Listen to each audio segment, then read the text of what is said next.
رجب کا مہینہ ہے اور اس کی کون سی تاریخ ہے آج؟ اس مہینے میں کیا ہوتا ہے؟ کیا کرتے ہیں لوگ؟ کنڈے اور کیا کرتے ہیں؟ روزہ رکھتے ہیں اور ساری رات جاگتے ہیں اور کیا کرتے ہیں؟ آتش بازی بھی کرتے ہیں، نفل پڑھتے ہیں، قبرستان جاتے ہیں. آپ کو تو بہت معلومات ہے ماشاءاللہ. پوریاں بناتے ہیں، حلوہ پوری، حلوہ کھاتے بھی ہیں، سیر کو بھی جاتے ہیں، کھاتے پیتے بھی ہیں، عبادت بھی کرتے ہیں اور قربانی بھی کرتے ہیں اور مردوں کی عید بھی کہتے ہیں. حضرت امام جعفر کا ختم کرتے ہیں اور کیا کرتے ہیں؟ بس اتنا کچھ. پورا منتھ روزہ رکھتے ہیں. تو آپ کے ان جوابات سے یہ معلوم ہوتا ہے کہ آپ ماشاءاللہ بہت کچھ جانتے ہیں رجب کے بارے میں پہلے سے ہی. تو کافی ہے اتنا جاننا یا مزید بھی کچھ جاننا چاہیے؟ کیا معلوم اس سے علاوہ بھی کچھ کرنے کا کام ہو؟ تو بات یہ ہے کہ ضروری نہیں کہ جو کچھ لوگ کرتے ہوں وہ سب ٹھیک ہی ہو اور اس کے پیچھے کوئی دلیل ہی ہو اور وہ دین کا حصہ ہو. بہت سے لوگ بہت کچھ اس لیے کرتے ہیں کہ لوگ کر رہے ہیں، ان کے دائیں بائیں یہ سب کچھ ہو رہا ہے.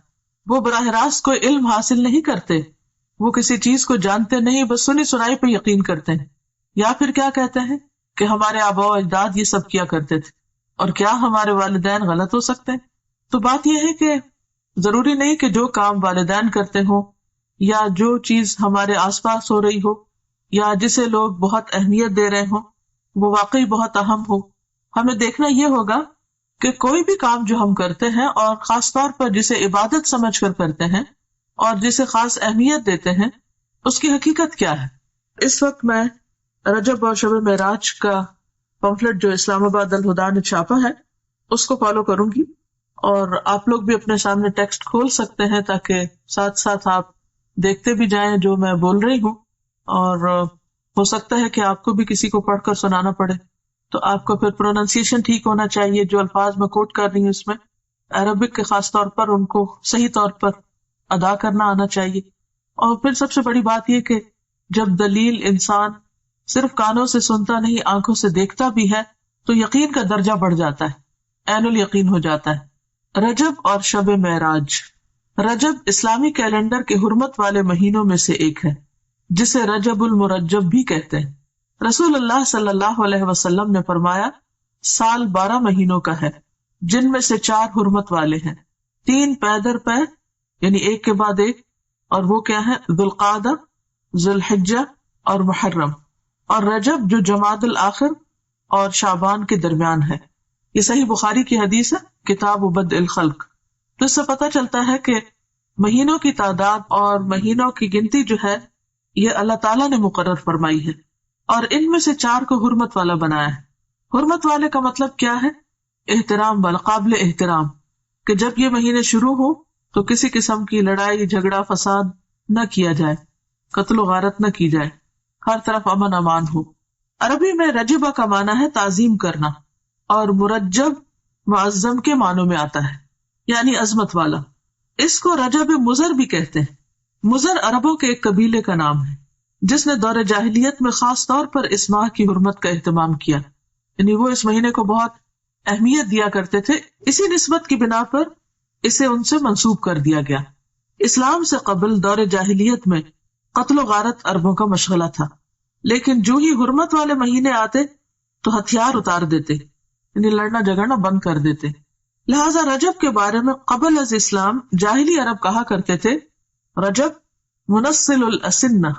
رجب وہ ہے جو تیز ہتھیاروں کو اتار دے، یعنی جس میں لڑائی جھگڑا بند ہو جائے، ختم ہو جائے، یعنی اس کی تعظیم اور احترام لازم ہے. بہقی کی روایت میں آتا ہے کہ جاہلی لوگ ان مہینوں کا احترام کرتے، خصوصاً رجب کا، اور اس میں جنگ نہ کرتے اور بتوں کے نام پر جانوروں کی قربانی کرتے. یعنی صرف یہ نہیں تھا کہ وہ جنگ نہیں کرتے تھے بلکہ اس کے ساتھ ساتھ وہ بتوں کے نام پر قربانی بھی کرتے. گویا انہوں نے اس مہینے کو عبادت کا مہینہ قرار دیا. تاہم گزرتے ہوئے وقت کے ساتھ اس ماہ میں عبادت کے مندرجہ ذیل طریقے رواج پا گئے، یعنی اور طریقے بھی آ گئے، صرف قربانی نہیں بلکہ کچھ اور چیزیں بھی شامل کر لی.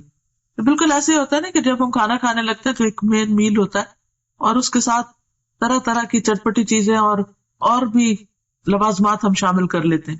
تو اسی طرح جب ایک بدعت شروع ہوتی ہے تو پھر وہ ایک تک نہیں رکتی بلکہ اس کے ساتھ ساتھ اور بھی بہت سے کام شروع ہو جاتے ہیں. کیونکہ اللہ کی طرف سے جو دین آتا ہے بندے کے لیے اس پر تو بندہ مطمئن ہو جاتا ہے، وہ تھوڑا بھی کافی ہو جاتا ہے. لیکن جب انسان خود سے کوئی دین ایجاد کرنے لگتا ہے اور پھر ہر شخص دین کو اپنے ہاتھ میں لے لیتا ہے تو پھر اس کی کوئی حد نہیں ہوتی، آپ کہیں پر سٹاپ نہیں لگا سکتے۔ نبی صلی اللہ علیہ وسلم سے پہلے حضرت ابراہیم علیہ السلام نے جو قربانی کی تھی وہ رجب کے مہینے میں نہیں تھی، اور نہ ہی یہ ان کی سنت تھی، یہ عربوں نے خود سے ایک اختراع کی تھی، اور اس کے علاوہ بھی کچھ کام کرتے۔ اور پھر نہ صرف یہ کہ دور جاہلیت میں بلکہ دور اسلام کے بعد بھی جب دین کی تعلیمات آہستہ آہستہ لوگوں کے اندر سے کم ہونا شروع ہوئی اور بہت سی بدعات نے رواج پا لیا، تو پھر مسلمان ہوتے ہوئے بھی لوگ اس مہینے کو بہت معزز اور محترم قرار دیتے اور اس میں عبادت کے خود ساختہ طریقے انہوں نے رائج کر دیے جو کہ اصل سنت سے ثابت نہیں۔ وہ کیا تھے طریقے؟ پہلی چیز تو قربانی کا اہتمام۔ اس ماہ میں کچھ لوگ قربانی کرتے ہیں جو کہ دور جاہلیت کی رسم ہے۔ جاہلی عرب العتیرہ کے نام پر اس مہینے میں بکری کی قربانی کیا کرتے تھے، یعنی اونٹ نہیں، بھیڑ نہیں، گائے نہیں، بلکہ بکری، اور ذبح کی گئی بکری کی کھال کسی درخت پر ڈال دیتے تھے۔ اسے رجبیتن، رجب والی قربانی کہا جاتا، یعنی جس بکری کی کھال درخت پہ لٹکی ہوتی تو اس سے لوگوں کو کیا پتا چلتا کہ یہ رجب والی قربانی ہے، یعنی مزید اہتمام کر لیا۔ ایک تھے کہ قربانی کی، پھر یہ کہ قربانی بکری کی، پھر یہ کہ اس کی کھال درخت پر۔ اب ان باتوں کا دین سے کیا تعلق ہے؟ یہ تو انسانوں کو مشکل میں ڈالنے والی بات ہے۔ بخاری اور مسلم کی روایت میں ابو ہریرہ رضی اللہ عنہ رسول اللہ صلی اللہ علیہ وسلم سے روایت کرتے ہیں، لا فرع ولا عتیرہ، فرع اور عتیرہ کچھ نہیں۔ اونٹنی کا پہلا بچہ جو بتوں کے نام پر ذبح کیا جاتا فرع کہلاتا، یعنی عربوں میں صرف عتیرہ نہیں تھی، فرع بھی تھا، اور اس کے علاوہ بھی بحیرہ اور صائبہ اور حام اور وسیلہ جن کا تذکرہ آپ قرآن مجید میں پڑھتے ہیں۔ یہ مختلف طریقے تھے ان کے ہاں بتوں کے نام پر قربان کرنے کے، اور ان سب جاہلی عربوں کے خود ساختہ طریقے تھے، یہ ان کی اپنی اختراعات اور بدعات تھی جو انہوں نے دین کے نام پر، ثواب کے نام پر اور مختلف فائدوں کے خاطر ایجاد کر لیے تھے۔ یہ ابراہیم علیہ السلام کی سنت نہ تھے۔ خصوصی نماز کا اہتمام۔ بعض لوگ اس ماہ میں خصوصی نماز صلاۃ الرغائب پڑھتے ہیں۔ رجب کے پہلے جمعہ کی رات کو 12 رکعات 6 سلام سے پڑھی جاتی، جس میں سورت اخلاص کے بعد ہر رکعت میں 3 مرتبہ سورت القدر پڑھی جاتی۔ یہ بدعت 4 صدی میں شروع ہوئی جس کی کوئی اصلیت نہیں۔ امام ابن تیمیہ لکھتے ہیں کہ تمام علماء نے اجماع کے ساتھ اس نماز کو موضوع یعنی من گھڑت قرار دیا ہے، یعنی اس کی کوئی اصل نہیں ہے دین میں، دین تو مکمل ہو چکا ہے۔ نبی صلی اللہ علیہ وسلم ہر روز تہجد کی نماز پڑھا کرتے تھے، اور اس میں کبھی بھی یہ نہیں ملتا کہ آپ نے کوئی مخصوص سورت ہی پڑھی ہو، اور پھر اس میں یہ کہ ہر رکعت میں وہ سورت 3 بار پڑھی ہو، جیسے یہاں پر انہوں نے سورت اخلاص اور اس کے بعد ہر رکعت میں 3 مرتبہ سورت القدر پڑھنے کا لکھا ہے، اور کئی لوگ بڑی پابندی کے ساتھ اس کو پڑھتے بھی ہیں، اور پھر اس کے ساتھ بہت سی من گھڑت قسم کی فضیلتیں اور فائدے بھی منسوب کر دیے گئے ہیں۔ تو اسلام میں اس کی کوئی حقیقت نہیں، نہ قرآن میں اس نماز کا ذکر ہے، نہ نبی صلی اللہ علیہ وسلم نے اس نماز کی تاکید کی ہے یا تلقین، اور نہ ہی اس کا وجود ہے کسی بھی حدیث یا فقہ کی کتاب میں۔ یہ سراسر لوگوں نے خود گھڑ لی۔ عبادت کا صرف وہی طریقہ پسندیدہ ہے، عبادت وہی قابل قبول ہے جو اللہ اور اس کے رسول کی اتھارٹی کے ساتھ ہو، ان کے حکم کے مطابق ہو۔ خود سے عبادت کے طریقے ایجاد کرنا اللہ کی اتھارٹی میں یا اللہ کے حکم میں دخل دینا ہے، اور یہ انتہائی غلط چیز ہے کہ جس کام کے لیے ہم انٹائٹلڈ ہی نہیں، جو ہمارا کام ہی نہیں، اس میں انٹرفیئرنس کیسی؟ عبادت کے طریقے بتانا صرف معبود کا کام ہے، عابد کا کام نہیں۔ عابد بندہ غلام تو صرف پیروی کرے گا، اطاعت اور فرما برداری کرے گا، وہ خود سے وہ قانون نہیں بنائے گا، تو اس چیز کی کسی کو بھی اجازت نہیں۔ تو ہم سب کو اس کے بارے میں بے حد محتاط رہنا چاہیے، اور دین کے نام پر، عبادت کے نام پر، ثواب کی خاطر کیا جانے والا کوئی بھی کام جب بھی ہم شروع کریں تو ضرور یہ سوچیں کہ کیا اس کی کوئی دلیل قرآن میں ہے، کیا یہ سنت رسول صلی اللہ علیہ وسلم سے ثابت ہے، کیا یہ اجر جو بتایا جا رہا ہے واقعی حقیقی معنوں میں اس کا کچھ وجود ہے، یا صرف ایک جھوٹ گھڑ لیا گیا ہے۔ اس طرح کی چیزیں دین میں شامل کرنا اور پھر ان کی پابندی کرنا، اور ایک خاص رات میں یا خاص دن میں یا خاص طریقے پر، یہ سب چیزیں دین میں دخل اندازی ہے، اور یہ ناپسندیدہ ہے۔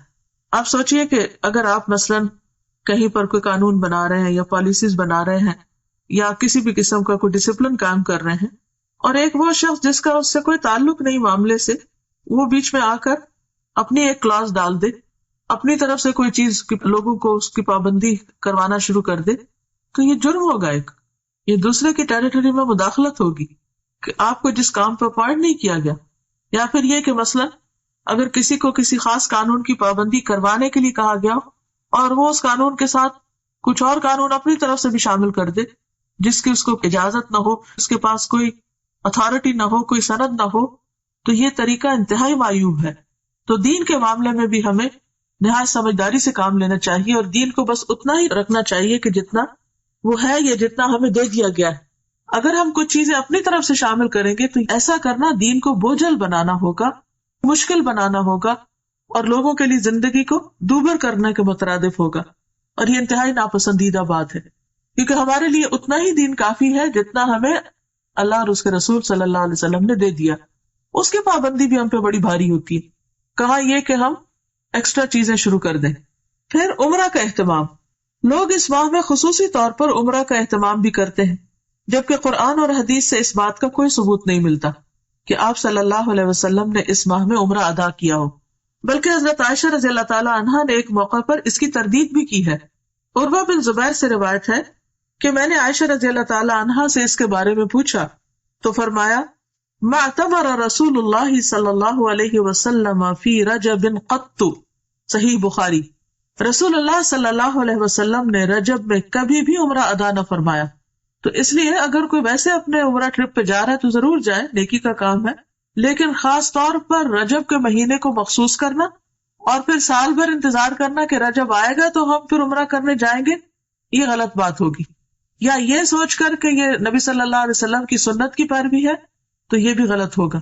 یعنی رجب میں عمرہ کرنا منع نہیں، لیکن یہ سوچ کے کرنا کہ اس میں اجر زیادہ ہے یا یہ نبی صلی اللہ علیہ وسلم کا طریقہ ہے تو یہ بات غلط ہوگی، ناپسندیدہ ہوگی، تو اس سے بچنا چاہیے۔ پھر وہ عمرہ نہیں رہے گا، بدعت کا ایک کام ہو جائے گا جس پر انسان کی پوچھ ہو سکتی، کیونکہ حدیث میں صاف طور پر آتا ہے نا کہ کل محدثۃ بدعہ، ہر نئی ایجاد کی ہوئی چیز بدعت ہوتی، وکل بدعۃ ضلالہ، اور ہر بدعت گمراہی ہے، وکل ضلالۃ فی النار، اور ہر گمراہی آگ کی طرف لے جاتی۔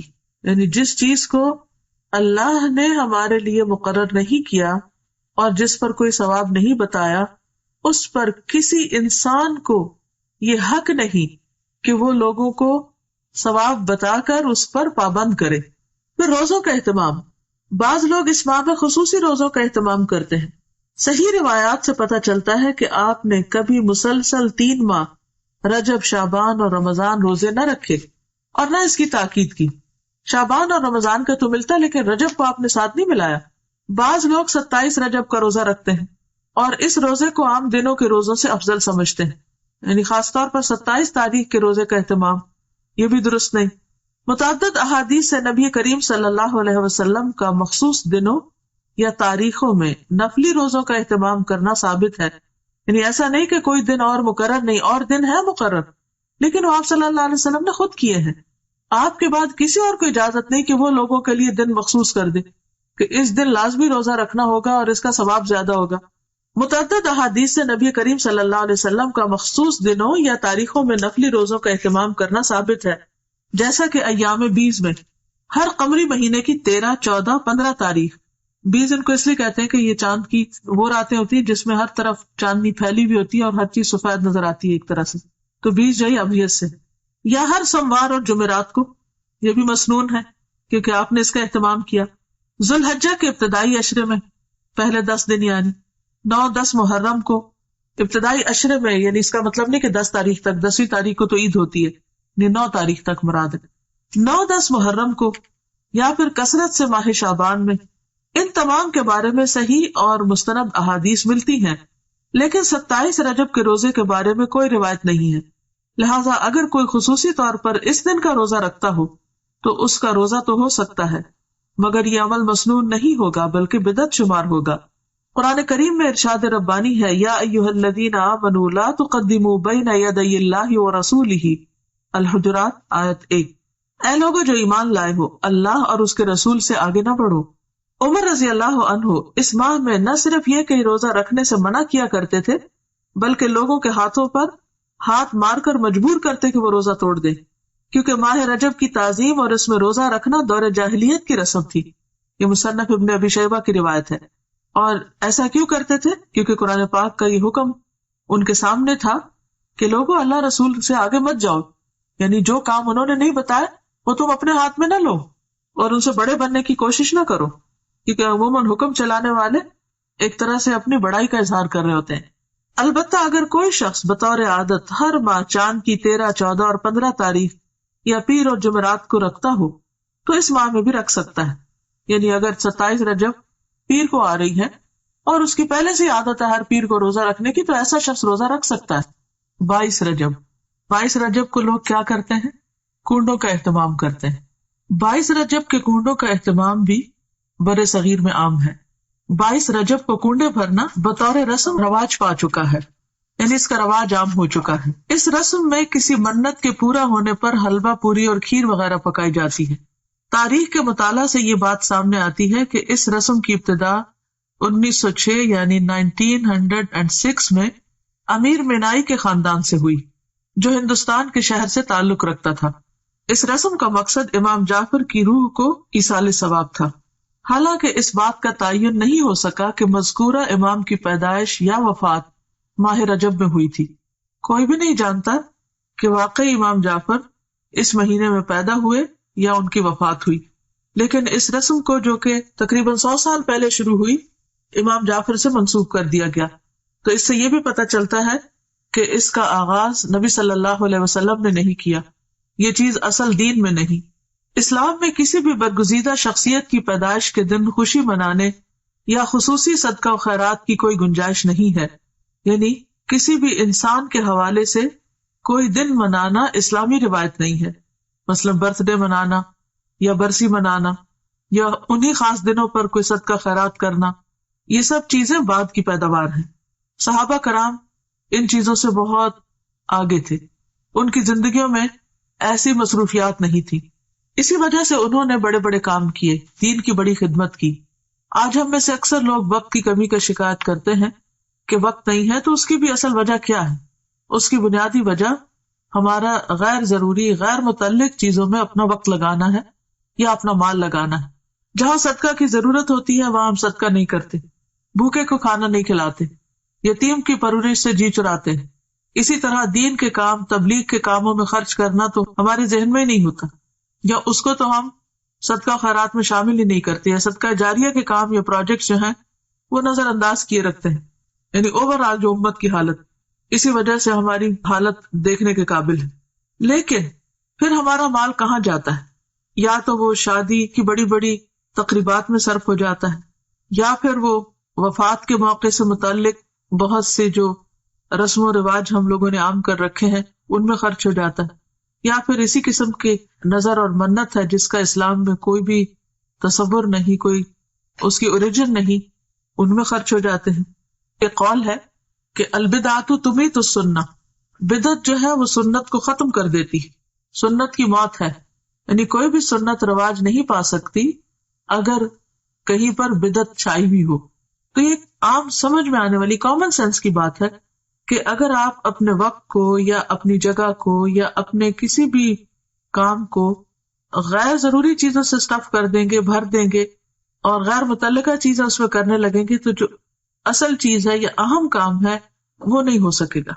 مثلا اگر اپنے اہم وقت میں، پرائم ٹائم میں آپ فضول باتیں کرتے رہیں، ادھر ادھر گھومتے پھرتے رہیں، تو آپ کا نماز کا وقت نکل جائے گا۔ اسی طرح اگر آپ اپنے صدقہ خیرات کو غیر ضروری چیزوں پر لگا دیں گے تو ضروری چیزوں پر خرچ کرنے کے لیے آپ کے پاس مال نہیں رہے گا۔ اسی طرح اگر آپ کی دلچسپیاں صرف انٹرٹینمنٹ میں لگ گئی تو آپ کے پاس وقت نہیں رہے گا کہ آپ کوئی سنجیدہ کام کر سکیں۔ تو بات یہ ہے کہ اسلام میں کسی بھی برگزیدہ شخصیت کی پیدائش کے دن خوشی منانے یا خصوصی صدقہ خیرات کی کوئی گنجائش نہیں ہے۔ علاوہ ازیں کنڈوں کا نہ قرآن و سنت میں ذکر ہے، نہ ہی صحابہ کرام، تابعین یا تبع تابعین کے زمانے میں اس کا کوئی ثبوت ملتا ہے، یعنی ان لوگوں کے ہاں اس کا کوئی کانسیپٹ ہے ہی نہیں۔ تو جو چیز قرآن و سنت سے ثابت نہیں، اس کے کرنے پر کوئی اجر و ثواب بھی نہیں۔ اور اگر ہم بعد میں کوئی ایسی چیز ایجاد کرتے ہیں اور اجر و ثواب کی نیت سے کرتے ہیں تو وہ بدعت میں شمار ہوگا، اس کے فائدے کی بجائے گناہ ہوگا.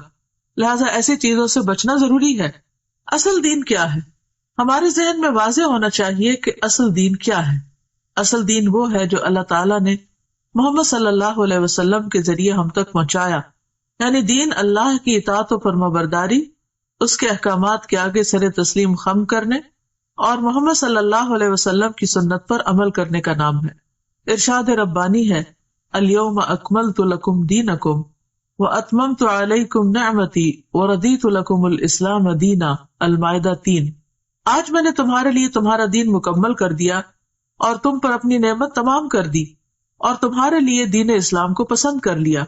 لہذا کوئی بھی ایسا کام جو آپ صلی اللہ علیہ وسلم نے نہ کیا اور نہ ہی اس کا حکم دیا، اسے دین کا حصہ سمجھتے ہوئے ادا کرنا اور پھر اس پر اجر و ثواب کی توقع رکھنا بدعت ہے.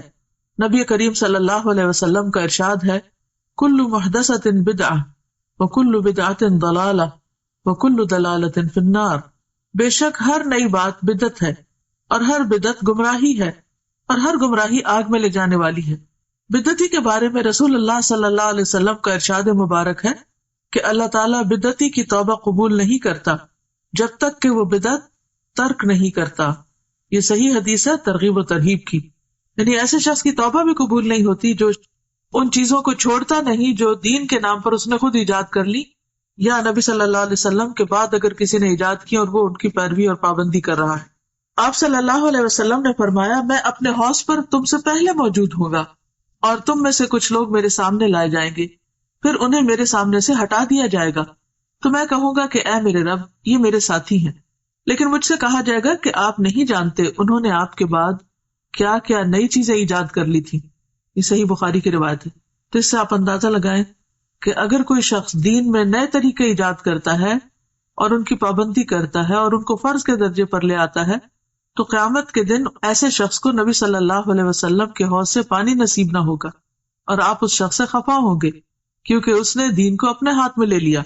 لہٰذا ایسے تمام طریقوں اور کاموں سے بچنے کی ضرورت ہے جو دین کے نام پر آپ کے بعد ایجاد کر لیے گئے ہوں، کیونکہ آپ صلی اللہ علیہ وسلم نے فرمایا، من احدث فی امرنا ھذا ما لیس منہ فہو رد.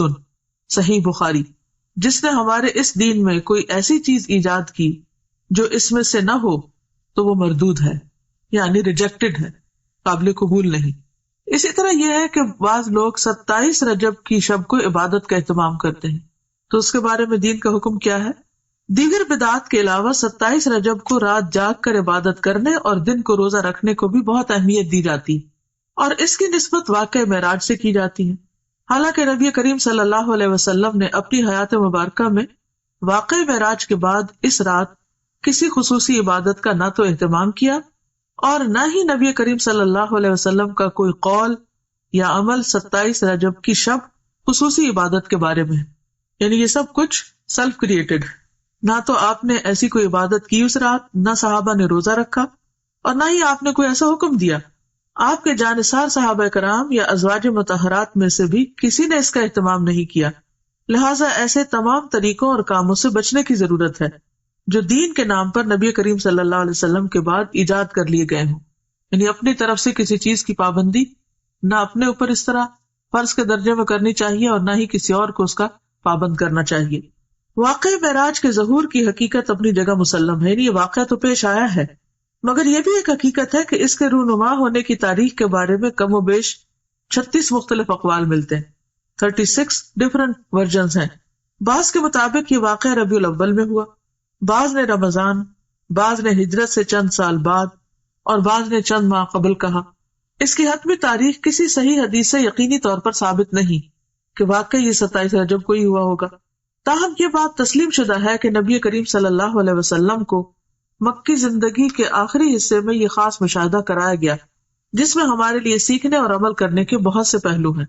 قرآن پاک میں اللہ تعالیٰ نے فرمایا ہے، سبحان الذی اسری بعبدہ لیلا من المسجد الحرام الی المسجد الاقصی الذی بارکنا حولہ لنریہ من آیاتنا انہ هو السمیع البصیر. سورۃ بنی اسرائیل آیت نمبر 1.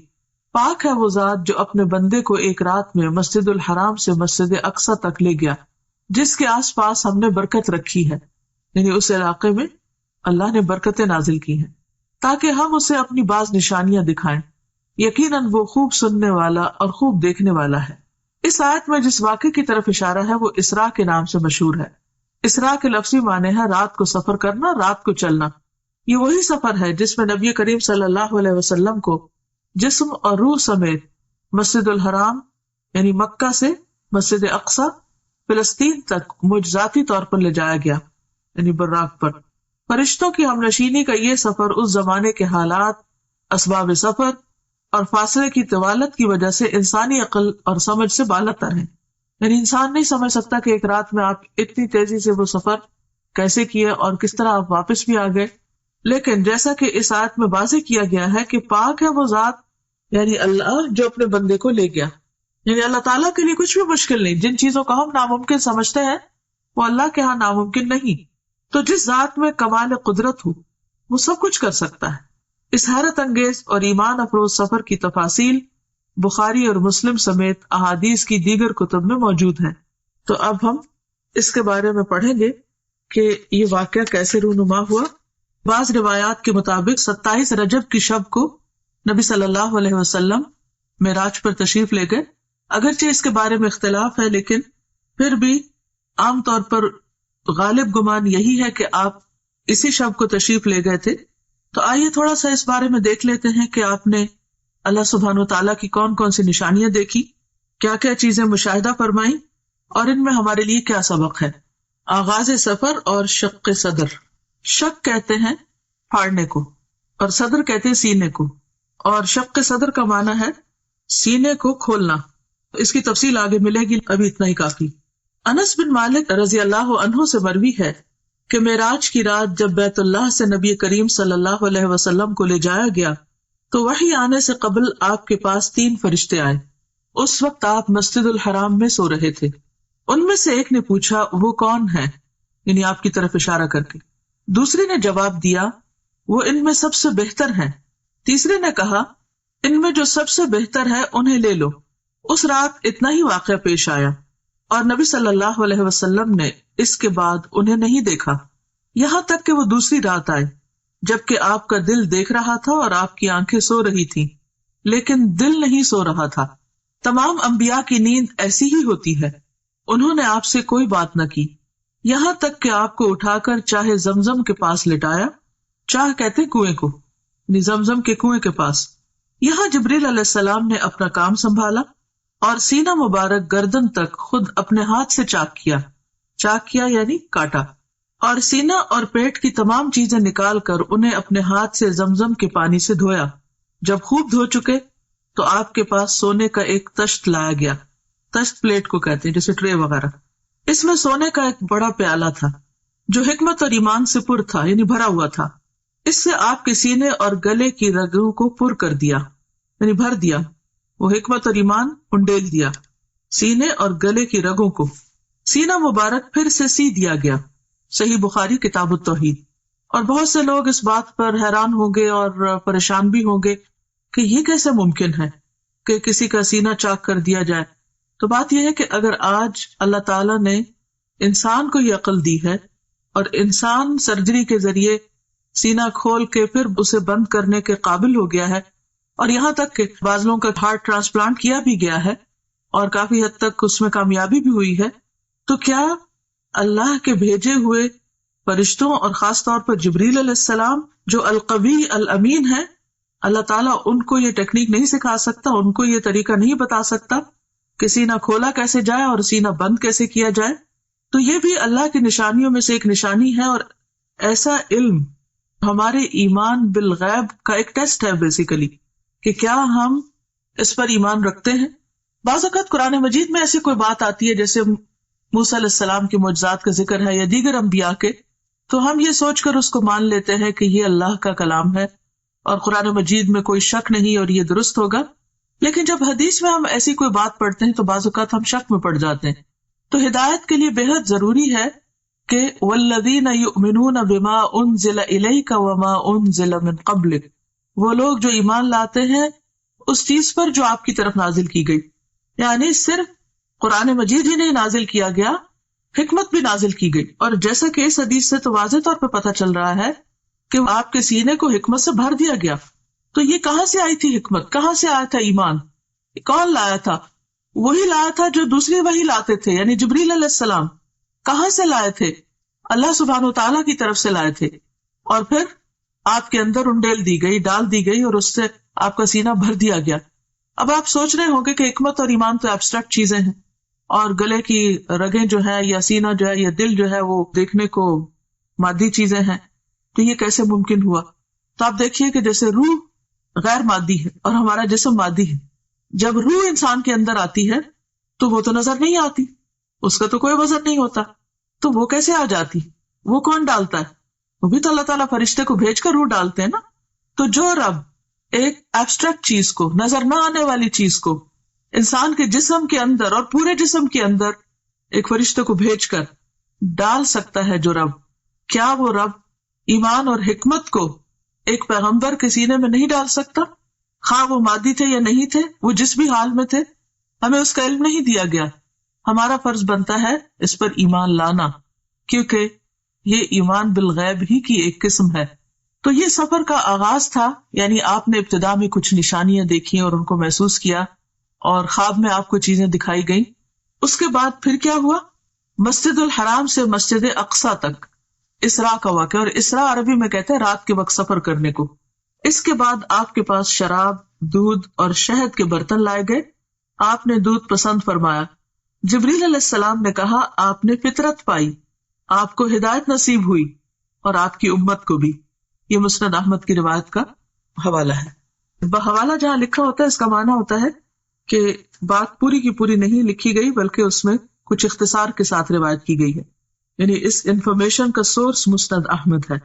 یہاں پر آپ دیکھیے کہ آپ صلی اللہ علیہ وسلم براق پر سفر کرتے ہیں، انبیاء کی امامت کرتے ہیں، اور پھر اس کے بعد آپ کی مہمانی کی جاتی اور 3 چیزیں پیش کی جاتی، اور تینوں میں سے آپ دودھ کو پسند کرتے ہیں. تو اس سے یہ پتہ چلتا ہے کہ انسان کے کھانے پینے کی جو چوائس ہوتی ہے وہ اس کی شخصیت کی عکاس ہوتی ہے. اب دنیا میں بھی اگر کوئی شراب کو پسند کرتا ہے تو اس کا مطلب یہ ہے کہ اس کی ایک خاص قسم کی پرسنالٹی. دودھ کو پسند کرنے والے شہد کو پسند کرنا، تو ہر انسان اپنے اپنے مزاج کے مطابق چیزوں کا انتخاب کرتا ہے. اور پھر بعض لوگوں کا انتخاب صرف ان کی اپنی ذات تک نہیں، ان کے خاندان اور پھر خاندان سے آگے بھی لوگوں کو متاثر کرتا ہے. تو خاص طور پر جو لوگ دین کا کام کرنے والے ہیں ان کے لیے بے حد ضروری ہے کہ وہ انبیاء کی سنت کو فالو کریں اپنے کھانے پینے کی چوائس میں بھی. مسجد اقصیٰ سے آسمانوں کی طرف معراج. معراج کا لفظ جو ہے یہ عین را جیم سے ہے. عروج اسی سے ہے جس کا معنی ہوتا ہے بلندی، اور معراج عربی میں سیڑھی کو کہتے ہیں. مسجد اقصیٰ سے آپ کو عالم بالا میں لے جایا گیا. معراج عربی میں سیڑھی کو کہتے ہیں جو اوپر چڑھنے کے لیے استعمال ہوتی ہے. اس نسبت سے سفر کے اس حصے کو بھی معراج کہا گیا ہے. بیشتر مفسرین کے نزدیک سورۃ النجم کی درج ذیل آیات واقع معراج کی دلیل ہے. سورۃ النجم آیت 13 to 18 یعنی 13 سے 18 تک. وَلَقَدْ رَآهُ نَزْلَةً أُخْرَى عِنْدَ سِدْرَةِ الْمُنْتَهَى عِنْدَهَا جَنَّةُ الْمَأْوَى إِذْ يَغْشَى السِّدْرَةَ مَا يَغْشَى مَا زَاغَ الْبَصَرُ وَمَا طَغَى لَقَدْ رَأَى مِنْ آيَاتِ رَبِّهِ الْكُبْرَى. اور ایک مرتبہ پھر اس نے سدرۃ المنتہا کے پاس اس کو اترتے دیکھا. کس نے کس کو دیکھا؟ محمد صلی اللہ علیہ وسلم نے جبریل علیہ السلام کو دیکھا. اس کا مطلب یہ کہ آپ سدرۃ المنتہا تک تشریف لے گئے جہاں پاس ہی جنت المأوا ہے. سدرہ کہتے ہیں بیری کے درخت کو. اس وقت سدرہ پر چھا رہا تھا جو کچھ چھا رہا تھا، یعنی نور وغیرہ. اس کی وضاحت یہاں نہیں کی گئی لیکن مراد یہی ہے. نہ نگاہ چندھیائی نہ حد سے متجاوز ہوئی، یعنی نہ نگاہ چندھیائی. چندھیائی کا مطلب یہ ہے کہ جب ہم مثلا سورج کی طرف دیکھتے ہیں تو ہماری آنکھیں کیسے ہو جاتی، ایک دم ہم سکویز کرنے لگتے ہیں آنکھوں کو. یہ چندھیانا ہوتا ہے، یعنی پوری طرح آنکھ کھول کے نہ دیکھنا. تو نہ نگاہ چندھیائی نہ حد سے متجاوز ہوئی، یعنی جہاں تک دیکھنے کا حکم تھا وہیں تک ٹھہری رہی، اس سے آگے نہیں گئی. اور اس نے یعنی محمد صلی اللہ علیہ وسلم نے اپنے رب کی بڑی بڑی نشانیاں دیکھی. تو یہ آیات اس بات پر دلیل ہے کہ آپ صلی اللہ علیہ وسلم اس رات صرف مسجد اقصیٰ تک نہیں بلکہ آسمانوں پر تشریف لے گئے، اور صرف آسمانوں تک نہیں سدرۃ المنتہا تک گئے، اور وہاں تک تشریف لے گئے جہاں نہ کوئی انسان گیا، نہ کوئی جن اور نہ کوئی فرشتہ۔ مندرجہ بالا آیات میں نبی کریم صلی اللہ علیہ وسلم کے آسمانوں کی طرف جانے اور سدرۃ المنتہا اور اس کے آس پاس کی چیزوں کو دیکھنے کا ثبوت ملتا ہے۔ سفر آسمان۔ مسجد اقصی میں تمام انبیاء کی امامت کے بعد سواری کے لیے براق پیش کیا گیا۔ آپ دوبارہ اس پر سوار ہو کر پہلے آسمان تک گئے۔ جبریل علیہ السلام نے آسمان کا دروازہ کھلوایا۔ فرشتوں کی طرف سے پوچھا گیا کون ہے؟ جبریل علیہ السلام نے فرمایا میں جبریل ہوں۔ پوچھا گیا ساتھ کون ہے؟ بتایا گیا محمد صلی اللہ علیہ وسلم ہے۔ پوچھا گیا ان کو پیغام الہی دے کر بھیجا گیا ہے؟ جبریل علیہ السلام نے کہا ہاں۔ تب اندر والے فرشتے نے سن کر کہا مرحبا، آپ بہت اچھے آئے۔ آپ فرماتے ہیں میں وہاں پہنچا تو آدم موجود تھے علیہ السلام۔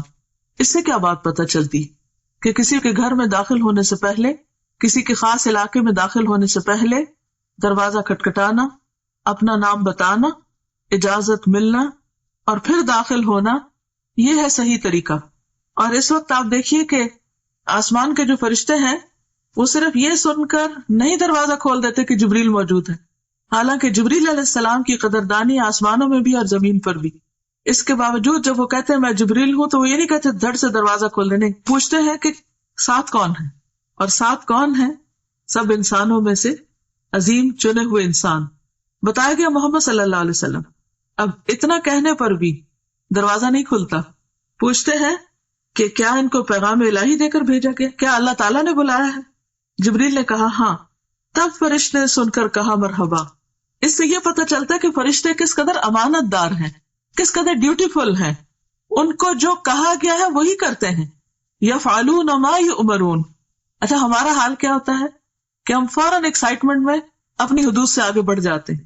اچھا فلاں، بس فلاں کے لیے تو کوئی قید ہی نہیں، کوئی حد ہی نہیں اور کوئی ریسٹرکشن ہی نہیں۔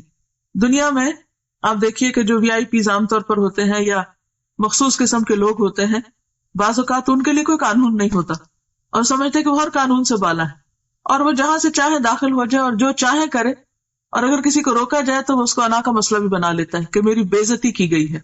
لیکن یہاں پر آپ دیکھیے کہ جبریل علیہ السلام بھی اس قانون کی پابندی کرتے ہیں اور بہت آرام کے ساتھ جواب دیتے ہیں، اور پھر جتنا سوال پوچھا جاتا ہے اتنا ہی جواب دیتے ہیں، اور پھر نبی صلی اللہ علیہ وسلم کا تعارف کراتے ہیں، اور اس کے بعد دروازہ کھلتا ہے۔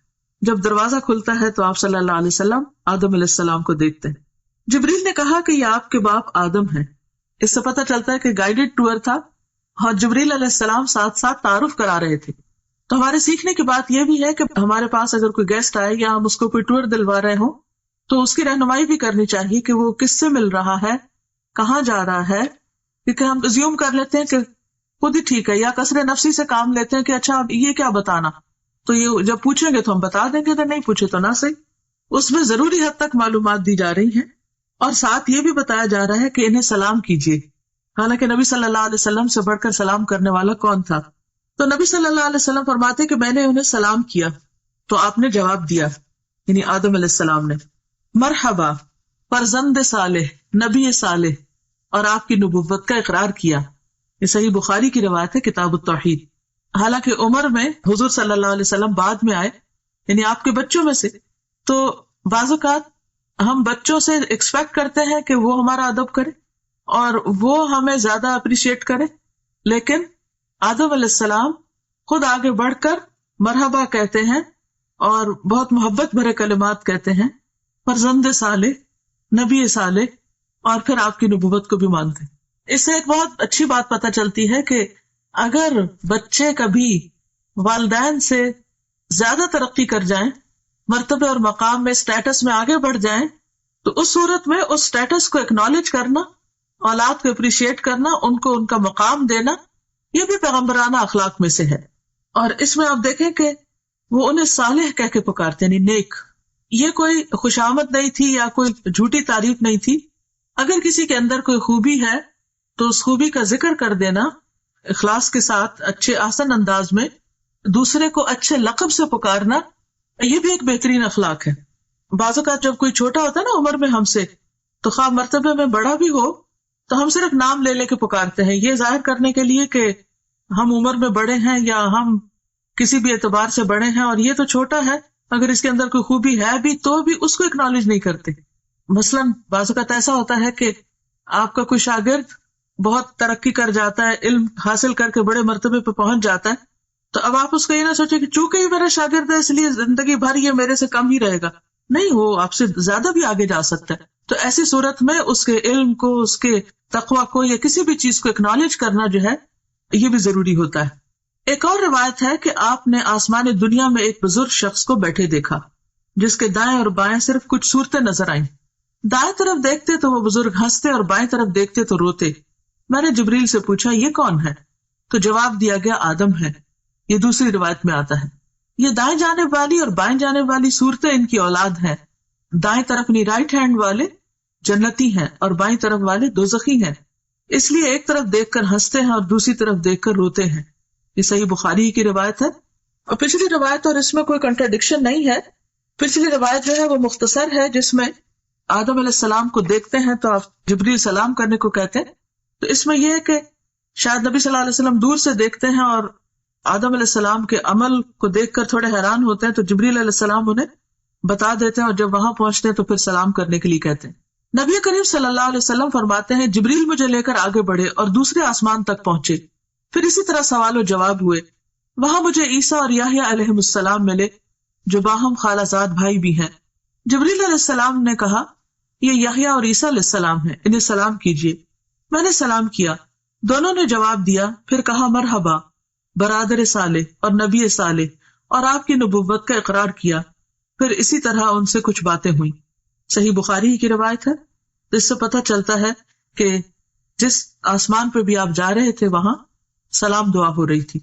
اور یہی ہم مسلمانوں کا بھی شعار اور طریقہ ہونا چاہیے کہ جس سے بھی ملے تو پہلی چیز سلام دعا. اس کے بعد مجھے لے کر تیسرے آسمان کی طرف چڑھے اور دروازہ کھلوایا. پوچھا گیا کون؟ جبریل نے کہا میں ہوں. پوچھا گیا تمہارے ساتھ کون ہے؟ انہوں نے کہا محمد صلی اللہ علیہ وسلم. پوچھا گیا ان کے پاس پیغام الہی دے کر بھیجا گیا ہے؟ جبریل علیہ السلام نے کہا ہاں. فرشتوں نے یہ سن کر کہا مرحبا، آپ بہت اچھے آئے. دروازہ کھولا گیا. وہاں پہنچے تو دیکھا کہ وہاں یوسف علیہ السلام موجود ہے. جبریل علیہ السلام نے کہا یہ یوسف علیہ السلام ہے، سلام کہیے. میں نے سلام کیا، انہوں نے جواب دیا. انہوں نے کہا مرحبا برادر صالح اور نبی صالح، اور آپ کی نبوت کا اقرار کیا. ایک اور روایت میں ہے کہ آپ صلی اللہ علیہ وسلم نے فرمایا میں نے یوسف علیہ السلام کو دیکھا، اللہ نے حسن کا آدھا حصہ ان کو دیا تھا. صحیح مسلم کتاب الایمان. اس کے بعد جبریل علیہ السلام مجھے لے کر آگے بڑھے. چوتھے آسمان پر اسی طرح سوال و جواب ہوئے. ادریس علیہ السلام وہاں موجود تھے، سلام دعا ہوئی. انہوں نے بھی اسی طرح برادر صالح اور نبی صالح کہہ کر مرحبا کہا اور آپ کی نبوت کا اقرار کیا. برادر بھائی کو کہتے ہیں فارسی میں. اس کے بعد جبریل علیہ السلام پانچویں آسمان تک آگے بڑھے. وہاں بھی اسی طرح سلام دعا ہوئی. ہارون علیہ السلام وہاں موجود تھے.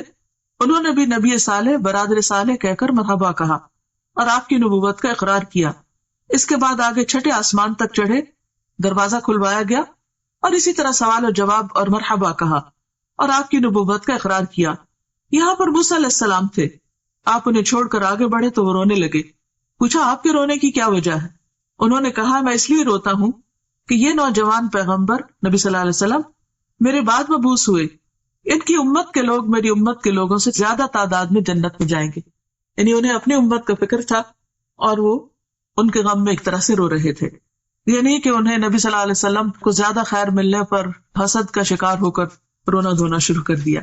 اور اس سے یہ بھی پتہ چلتا ہے کہ جب انسان کسی کے اندر کوئی خوبی اور بھلائی دیکھتا ہے تو اس وقت وہ تمنا کرتا ہے کہ اس کے پاس بھی خوبی اور بھلائی ہو. لیکن یہاں آپ دیکھیں کہ موسیٰ علیہ السلام اپنی ذات نہیں اپنی امت کی فکر کر رہے ہیں، اور یہ امت کی خیرخواہی اور لوگوں کی خیرخواہی جو ہے یہ انبیاء کی سرشت میں ہوتی ہے. اس کے بعد ساتویں آسمان پر پہنچے اور دروازہ کھلوایا. پوچھا گیا کون؟ میں نے کہا جبریل ہوں. پوچھا گیا تمہارے ساتھ کون ہے؟ انہوں نے کہا محمد صلی اللہ علیہ وسلم ہے.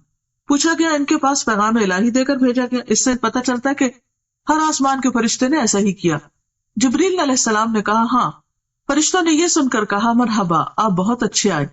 جب میں وہاں پہنچا تو ابراہیم علیہ السلام کو موجود پایا.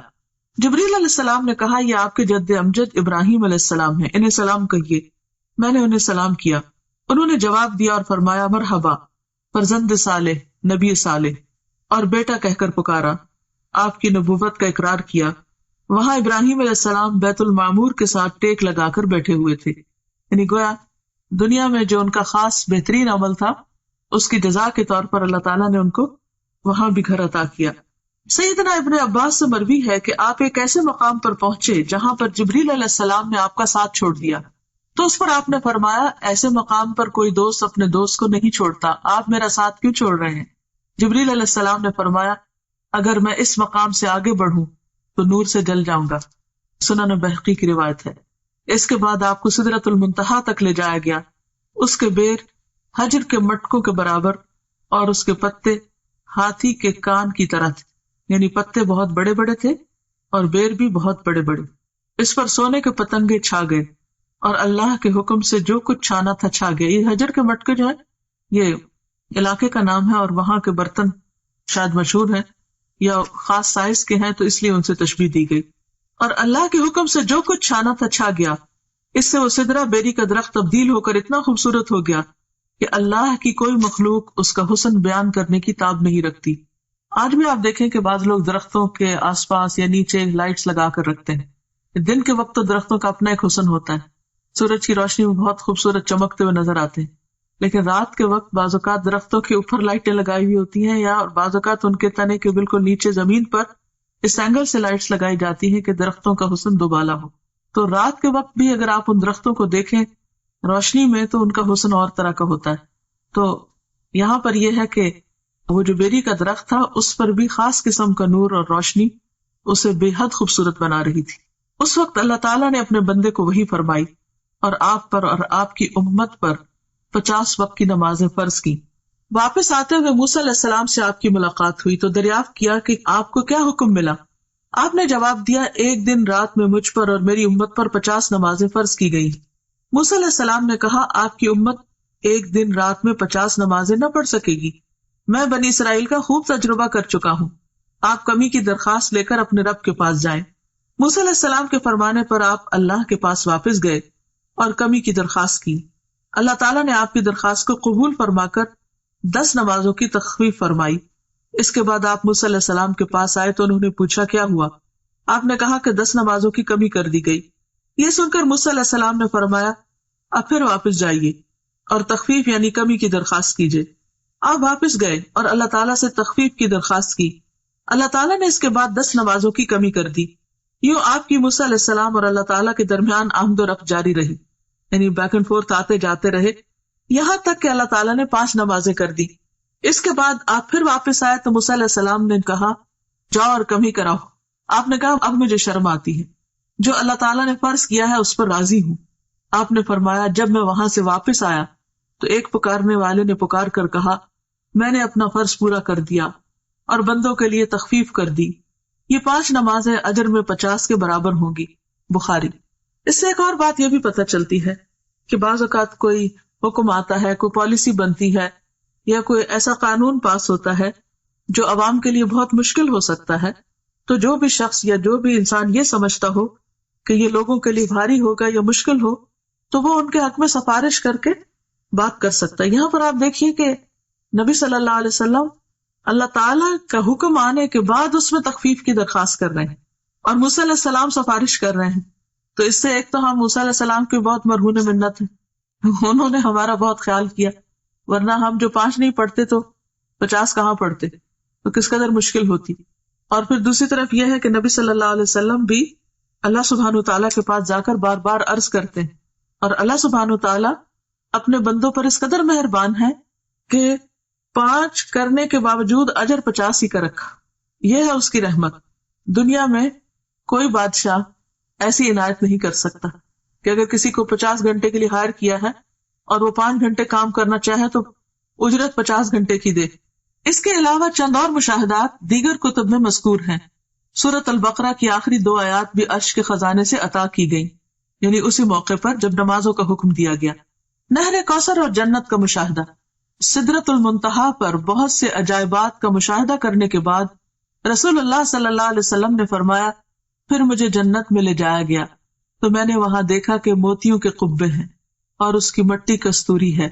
کستوری خوشبو کا نام ہے جو ہرن کی ناف سے نکلتی ہے، بہترین قیمتی قسم کی خوشبو ہے۔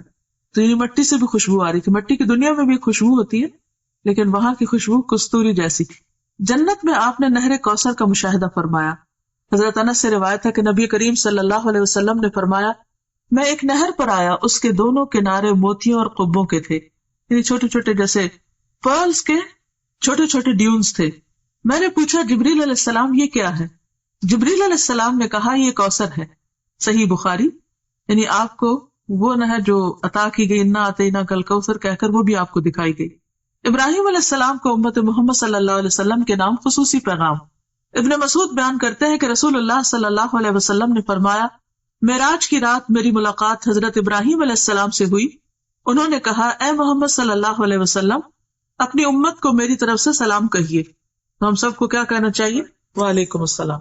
اور ان کو بتائیے کہ جنت کی مٹی بڑی عمدہ ہے, اس کا پانی میٹھا ہے لیکن وہ چٹیل میدان ہے, یعنی اس میں کچھ اگانے کی ضرورت ہے, اور اس کی کاشتکاری سبحان اللہ والحمد للہ ولا الہ الا اللہ واللہ اکبر ہے. اللہ پاک ہے اور تمام تعریف اللہ ہی کے لیے ہے, اس کے سوا کوئی الہ نہیں اور اللہ سب سے بڑا ہے. جامع الترمذی. تو اس سے کیا پتہ چلتا ہے کہ ہمیں کثرت کے ساتھ اللہ کا ذکر کرتے رہنا چاہیے تاکہ جنت خوب ہری بھری ہو جائے. دنیا میں پودے لگانے کے خاص طور پر جن لوگوں کو گارڈننگ کا شوق ہوتا ہے وہ کبھی راضی ہوتا ہی نہیں, ایک کے بعد ایک قسم کا پودا, یہاں بھی جگہ خالی ہے, اس کونے میں یہ لگ جائے, یہاں بڑا درخت لگ جائے, یہاں چھوٹا لگ جائے.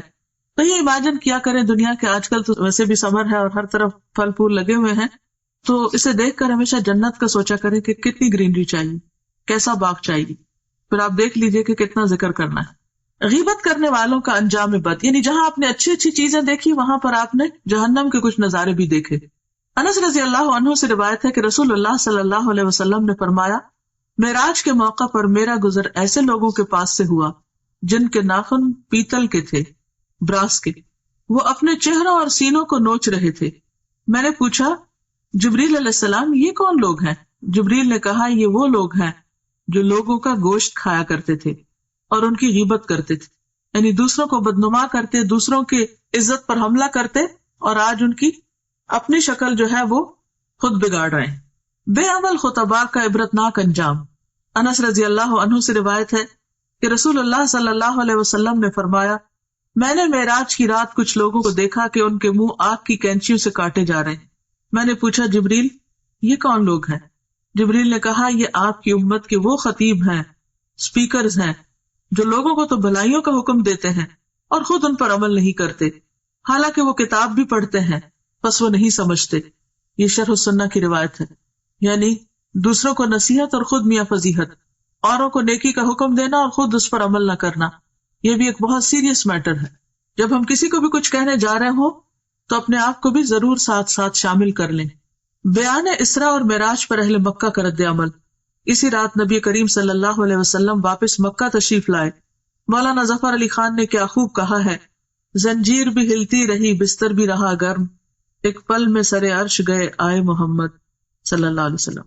یعنی آپ ایک ہی رات میں آسمان پہ جا کے واپس آ گئے, اور یہ سب کچھ معجزانہ طور پر ہوا, اور یہ بھی اللہ کی قدرت اور اللہ کی عظمت کی دلیل ہے کہ وہ جو چاہے کرے. اگلی صبح آپ نے قوم کو گزشتہ رات کے بارے میں بتایا. صحیح مسلم میں ہے کہ اللہ کے رسول صلی اللہ علیہ وسلم نے فرمایا معراج کا یہ واقعہ جب میں نے مشرکین مکہ کو سنایا تو انہوں نے اس کی تردید اور تکذیب کی. کسی نے تالیاں بجائیں, کسی نے تعجب اور انکار کے ساتھ ہاتھ اپنے سر پہ رکھ لیا. کچھ لوگ ابو بکر کے پاس گئے اور انہیں اس کی خبر دی. وہ ایک پیکر صدق کو ایمان تھے. کہنے لگے اگر یہ بات آپ صلی اللہ علیہ وسلم نے فرمائی ہے تو سچ فرمائی ہے. لوگوں نے کہا آپ بھی ان کی تصدیق کرتے ہیں؟ آپ نے جواب دیا میں تو اس سے بھی بڑی بات پر آپ کی تصدیق کرتا ہوں. آسمان سے صبح و شام جو خبر آتی ہے میں اس میں بھی آپ کو سچا مانتا ہوں. اسی پر ان کا لقب صدیق ٹھہرا.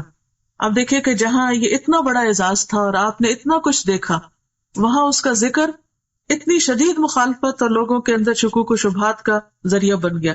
گویا ان کا ایک امتحان تھا, اور اس موقع پر جو حقیقی معنی میں ایمان لانے والے تھے جن کے رہنما ابو بکر صدیق ہیں, انہوں نے اپنے عمل سے آپ صلی اللہ علیہ وسلم کی اس فعل کی تصدیق کی اور صدیق کا لقب پایا. حقیقی ایمان وہی ہے جو ہر طرح کے شک و شبہ سے بالا ہو. دین کے بارے میں کسی قرآن کی آیت کے بارے میں یا حدیث کے بارے میں یا پیغمبر صلی اللہ علیہ وسلم کے کسی عمل کے بارے میں کوئی بات اگر آپ کو اپنی عقل سے بالا لگے اور سمجھ نہ آئے تو اس موقع پر فوراً یہ سوچا کریں کہ جس رب نے آسمان بنایا، زمین بنائی، سب کچھ بنایا، اس کے لیے کون سا کام مشکل؟ تو شک کی کوئی گنجائش رہتی ہی نہیں۔ شکوک و شبہات جو ہے یہ منافقت کو جنم دیتے ہیں، اور جب شک آنے لگے تو یہ آیت بھی پڑھا کریں، افی اللہ شک فاطر السماوات والارض، افی اللہ شک، کیا اللہ کے بارے میں شک جس نے آسمان و زمین کو پھاڑا، یعنی یہ اکٹھے تھے پھر ان کو الگ الگ کیا، یعنی جس نے اتنا بڑا کام کیا، کیا اس کی ذات میں یا اس کے احکامات میں یا اس کے کسی بھی کارنامے میں یا قدرت میں شک کیا جا سکتا ہے؟ ہرگز بھی نہیں۔ اظہار ثانی اور بے یقینی کے جذبات سے مغلوب کفار نے آپ کو امتحان لینے کی ٹھانی۔ بات تو یہ ہے نا کہ ہر نعمت کے ساتھ ایک آزمائش ہوتی۔ پوچھا کہ بیت المقدس کیسا ہے اور اس کی علامتیں کیا ہیں؟ صحیح مسلم میں آپ کو ارشاد نقل ہے کہ اللہ تعالیٰ نے بیت المقدس میرے سامنے ظاہر فرما دیا، اور جو باتیں اور نشانیاں مشرکین دریافت کرتے میں دیکھ دیکھ کر بتاتا جاتا، آپ کو کچھ بھی نہیں بھولا۔ یوں آپ کی تردید اور تکذیب کا جو جذبہ لیا ہے اس کی اکثر نفی ہو گئی، لیکن نہ ماننے والے پھر بھی نہ مانے۔ یہی کہہ سکے کہ جہاں تک اوصاف کا تعلق ہے تو آپ نے بالکل ٹھیک ٹھیک بیان کیے ہیں، آپ نے کچھ اور باتیں بھی بتائیں اور بعد میں آنے والے قافلوں سے ان کی تصدیق ہو گئی۔ اس طرح زبانیں بند ہو گئی، مگر دل یہی سوچتے رہے کہ یہ کیسے ہو سکتا ہے۔ اب بھی بہت سے لوگ یہی سوچتے ہیں کہ یہ کیسے ہو سکتا ہے، حالانکہ اللہ تعالیٰ تو ہر چیز پہ قادر ہے، اور جب وہ کسی بات کا ارادہ کر لیتا ہے تو اسے صرف کن ہو جا کہنے کی ضرورت ہوتی ہے۔ معراج کے دوران نبی کریم صلی اللہ علیہ وسلم کو جو بھی مشاہدات کروائے گئے، ان میں ہمارے لیے بہت سے سبق ہیں، جن میں سے اہم ترین یہ ہے کہ ہم اپنی نمازوں کی پابندی کریں، جن کا حکم اللہ تعالیٰ نے اس موقع پر نبی کریم صلی اللہ علیہ وسلم کو دیا۔ اس جنت کے لیے کوشاں ہو جس کا مشاہدہ آپ نے بنفس نفیس فرمایا۔ ابراہیم علیہ السلام کے خصوصی پیغام کے مطابق کثرت سے ذکر الہی کریں، دوسروں کی غیبت سے پرہیز کریں، اور جو بات دوسروں کو کہیں اس پر خود بھی عمل کریں۔ اللہ تعالی ہمیں اس کی توفیق عطا فرمائے۔ وآخر دعوانا ان الحمد للہ رب العالمین۔ سبحانک اللہم وبحمدک، نشہد ان لا الہ الا انت، نستغفرک ونتوب الیک۔ السلام علیکم ورحمۃ اللہ وبرکاتہ۔ رجب کا مہینہ اور اس کی کون سی تاریخ ہے آج؟ اس مہینے میں کیا ہوتا ہے؟ کیا کرتے ہیں لوگ؟ کنڈے، اور کیا کرتے ہیں؟ روزہ رکھتے ہیں اور ساری رات جاگتے ہیں، اور کیا کرتے ہیں؟ آتش بازی بھی کرتے ہیں، نفل پڑھتے ہیں، قبرستان جاتے ہیں۔ آپ کو تو بہت معلومات ہے ماشاءاللہ۔ پوریاں بناتے ہیں، حلوہ پوری، حلوہ کھاتے بھی ہیں، سیر کو بھی جاتے ہیں، کھاتے پیتے بھی ہیں، عبادت بھی کرتے ہیں، اور قربانی بھی کرتے ہیں، اور مردوں کی عید بھی کہتے ہیں، حضرت امام جعفر کا ختم کرتے ہیں، اور کیا کرتے ہیں؟ بس اتنا کچھ، پورا منتھ روزہ رکھتے ہیں۔ تو آپ کے ان جوابات سے یہ معلوم ہوتا ہے کہ آپ ماشاءاللہ بہت کچھ جانتے ہیں رجب کے بارے میں پہلے سے ہی۔ تو کافی ہے اتنا جاننا، یا مزید بھی کچھ جاننا چاہیے؟ کیا معلوم اس سے علاوہ بھی کچھ کرنے کا کام ہو؟ تو بات یہ ہے کہ ضروری نہیں کہ جو کچھ لوگ کرتے ہوں وہ سب ٹھیک ہی ہو اور اس کے پیچھے کوئی دلیل ہی ہو اور وہ دین کا حصہ ہو۔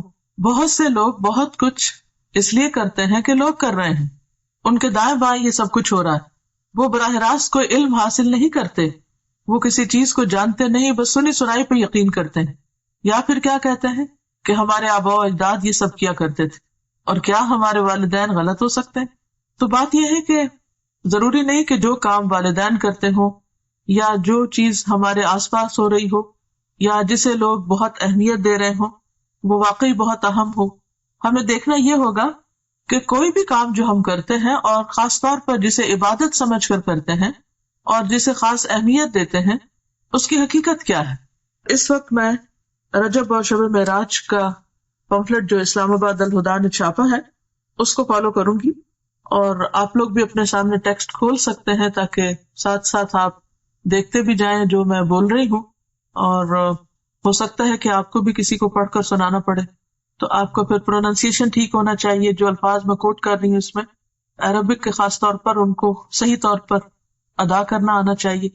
اور پھر سب سے بڑی بات یہ کہ جب دلیل انسان صرف کانوں سے سنتا نہیں آنکھوں سے دیکھتا بھی ہے تو یقین کا درجہ بڑھ جاتا ہے، عین الیقین ہو جاتا ہے۔ رجب اور شب معراج۔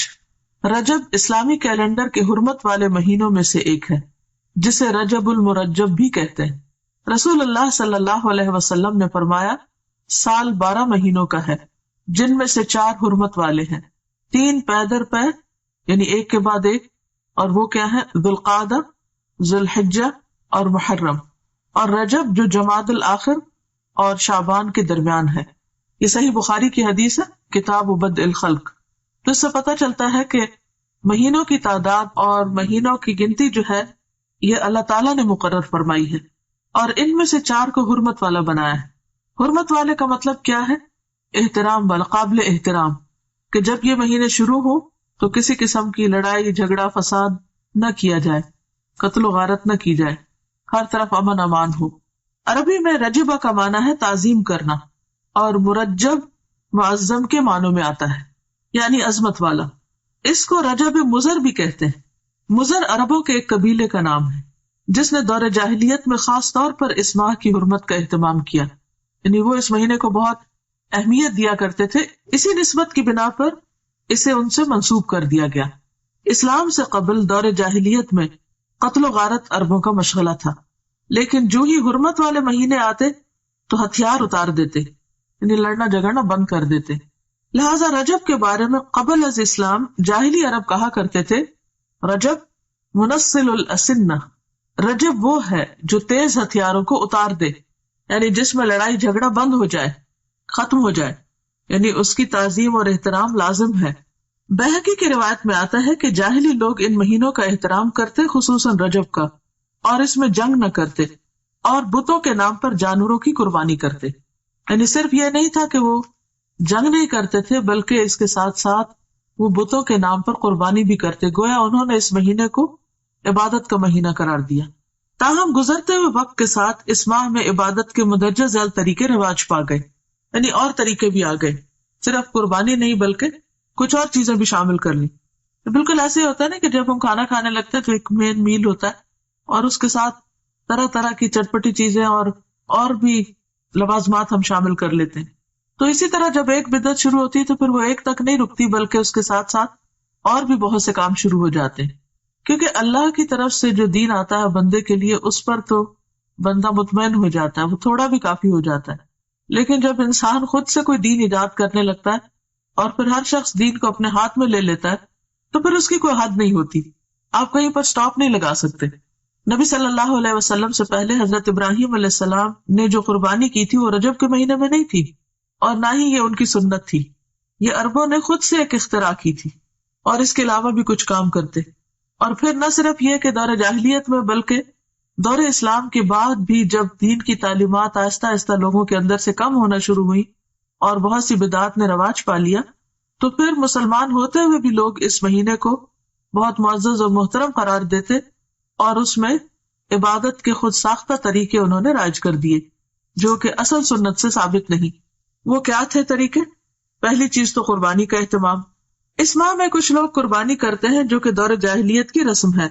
جاہلی عرب العتیرہ کے نام پر اس مہینے میں بکری کی قربانی کیا کرتے تھے، یعنی اونٹ نہیں، بھیڑ نہیں، گائے نہیں، بلکہ بکری، اور ذبح کی گئی بکری کی کھال کسی درخت پر ڈال دیتے تھے۔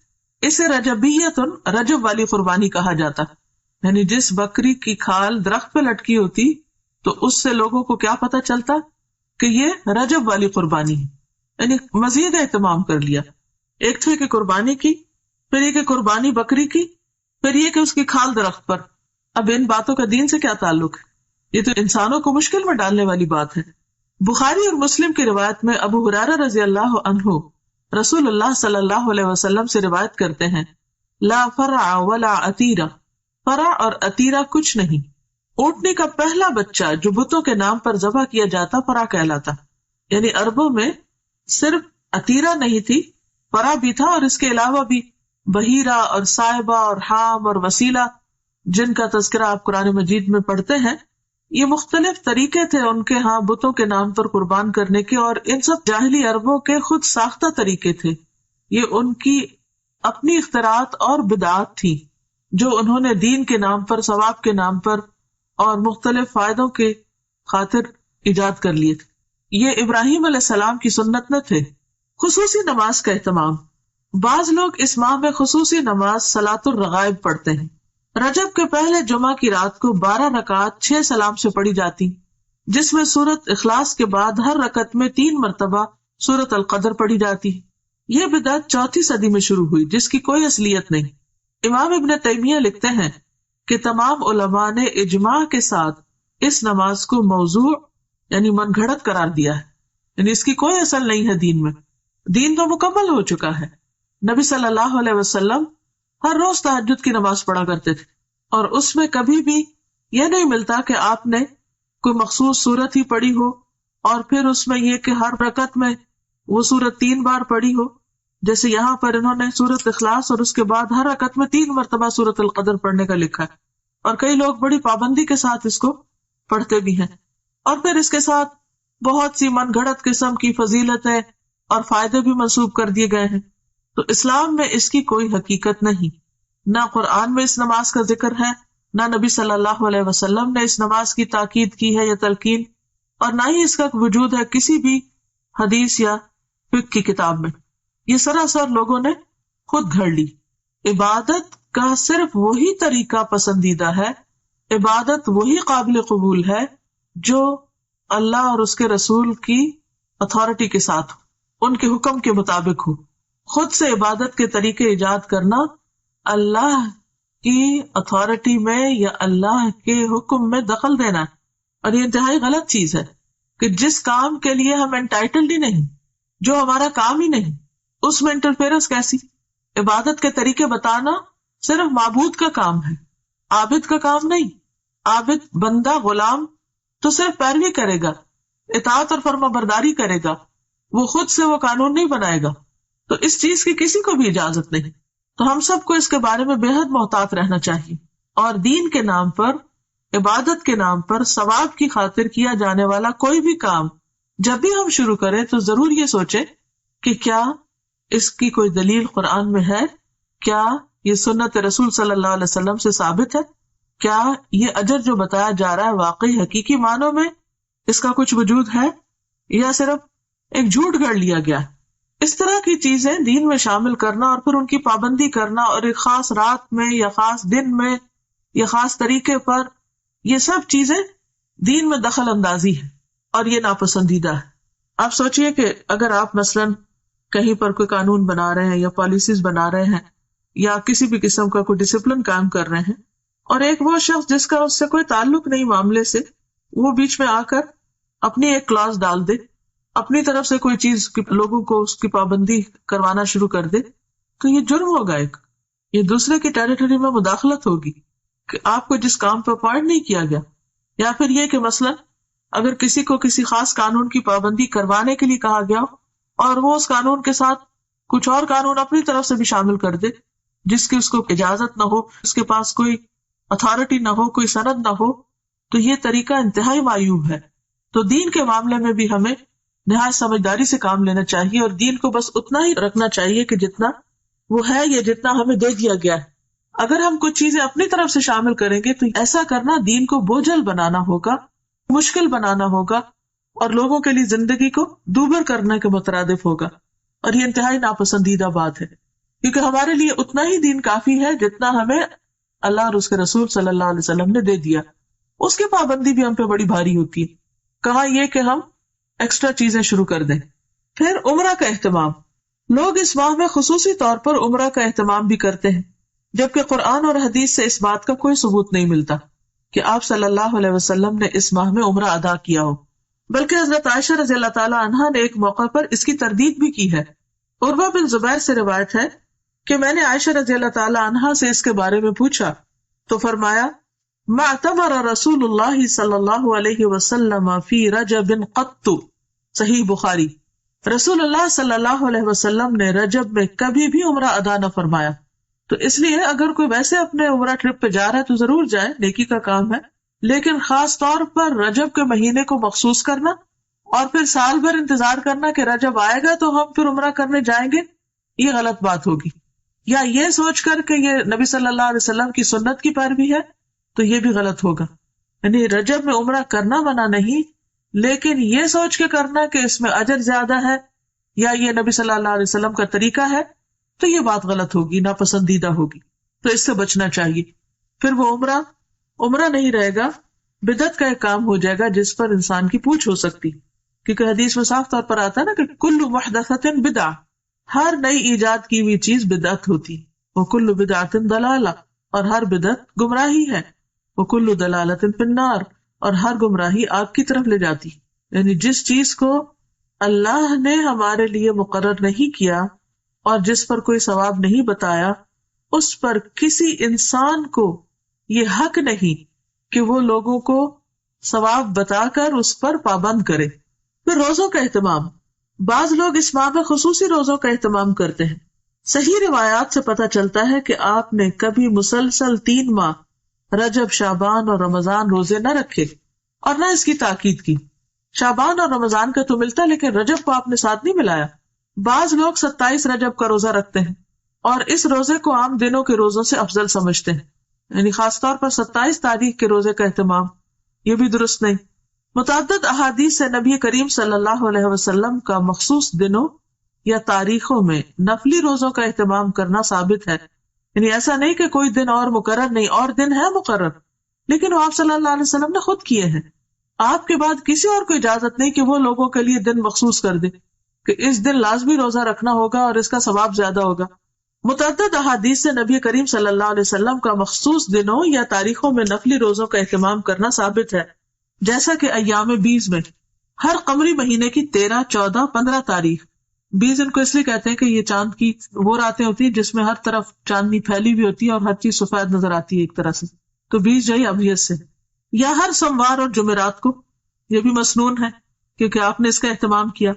ذوالحجہ کے ابتدائی عشرے میں پہلے 10 دن، یعنی 9، 10 محرم کو ابتدائی عشرے میں، یعنی اس کا مطلب نہیں کہ 10 تاریخ تک، 10ویں تاریخ کو تو عید ہوتی ہے، یعنی 9 تاریخ تک مراد ہے، 9، 10 محرم کو، یا پھر کثرت سے ماہ شعبان میں، ان تمام کے بارے میں صحیح اور مستند احادیث ملتی ہیں، لیکن 27 رجب کے روزے کے بارے میں کوئی روایت نہیں ہے۔ لہٰذا اگر کوئی خصوصی طور پر اس دن کا روزہ رکھتا ہو تو اس کا روزہ تو ہو سکتا ہے، مگر یہ عمل مسنون نہیں ہوگا بلکہ بدعت شمار ہوگا۔ قرآن کریم میں ارشاد ربانی ہے، یا ایھا الذین آمنوا لا تقدموا بین یدی اللہ ورسولہ، الحجرات آیت 1۔ اے لوگو جو ایمان لائے ہو، اللہ اور اس کے رسول سے آگے نہ بڑھو۔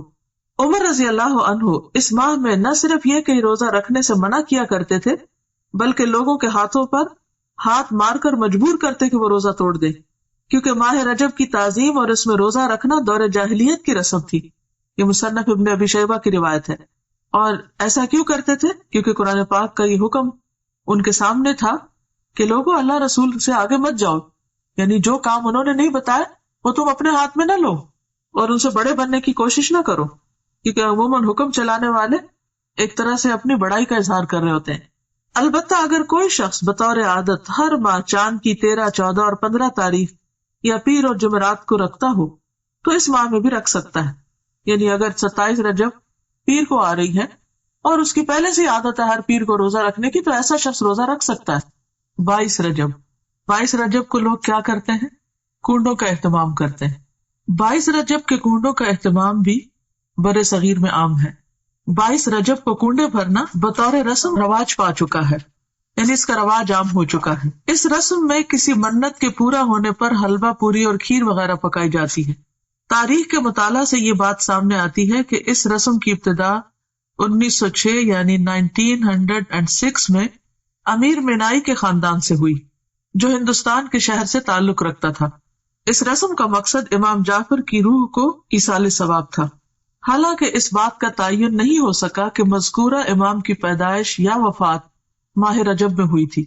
کوئی بھی نہیں جانتا کہ واقعی امام جعفر اس مہینے میں پیدا ہوئے یا ان کی وفات ہوئی، لیکن اس رسم کو جو کہ تقریباً 100 سال پہلے شروع ہوئی، امام جعفر سے منسوب کر دیا گیا۔ تو اس سے یہ بھی پتہ چلتا ہے کہ اس کا آغاز نبی صلی اللہ علیہ وسلم نے نہیں کیا، یہ چیز اصل دین میں نہیں۔ اسلام میں کسی بھی برگزیدہ شخصیت کی پیدائش کے دن خوشی منانے یا خصوصی صدقہ و خیرات کی کوئی گنجائش نہیں ہے، یعنی کسی بھی انسان کے حوالے سے کوئی دن منانا اسلامی روایت نہیں ہے، مثلا برتھ ڈے منانا یا برسی منانا یا انہی خاص دنوں پر کوئی صدقہ خیرات کرنا، یہ سب چیزیں بعد کی پیداوار ہیں۔ صحابہ کرام ان چیزوں سے بہت آگے تھے، ان کی زندگیوں میں ایسی مصروفیات نہیں تھی. اسی وجہ سے انہوں نے بڑے بڑے کام کیے، دین کی بڑی خدمت کی. آج ہم میں سے اکثر لوگ وقت کی کمی کا شکایت کرتے ہیں کہ وقت نہیں ہے، تو اس کی بھی اصل وجہ کیا ہے؟ اس کی بنیادی وجہ ہمارا غیر ضروری، غیر متعلق چیزوں میں اپنا وقت لگانا ہے یا اپنا مال لگانا ہے. جہاں صدقہ کی ضرورت ہوتی ہے وہاں ہم صدقہ نہیں کرتے، بھوکے کو کھانا نہیں کھلاتے، یتیم کی پرورش سے جی چراتے ہیں. اسی طرح دین کے کام، تبلیغ کے کاموں میں خرچ کرنا تو ہمارے ذہن میں ہی نہیں ہوتا، یا اس کو تو ہم صدقہ خیرات میں شامل ہی نہیں کرتے، یا صدقہ جاریہ کے کام یا پروجیکٹ جو ہیں وہ نظر انداز کیے رکھتے ہیں.